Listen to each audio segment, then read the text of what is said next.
Hello అండి, చిన్నపిల్లలు ఇష్టంగా తినే చికెన్ కర్రీ ఎలా చేయాలో కారం లేకుండా చూద్దాం.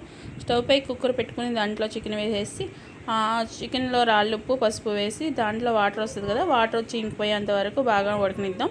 తర్వాత మనం ముందుగా ఉల్లిపాయలు, టమాటాలు, అల్లం వెల్లుల్లిపాయలు, పట్టా లవంగా అన్నీ మిక్సీ పట్టుకొని పక్కన పెట్టుకొని చికెన్ ఉడికేటప్పుడు అది అల్లం వెల్లుల్లి పేస్ట్ కూడా వేసేసి బాగా కలపెట్టుకొని పచ్చివాసన పోయేంత వరకు ఉడకనివ్వాలి.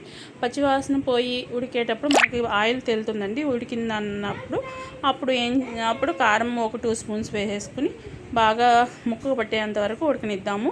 ఒక 5 మినిట్స్ అలా ఉడికితే సరిపోతుంది.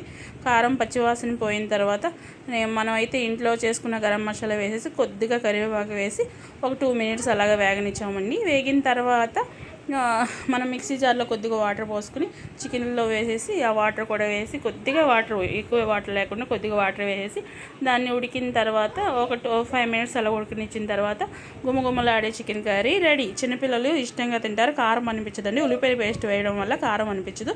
ఒకసారి ట్రై చేయండి. Please like, share, subscribe. Bye bye.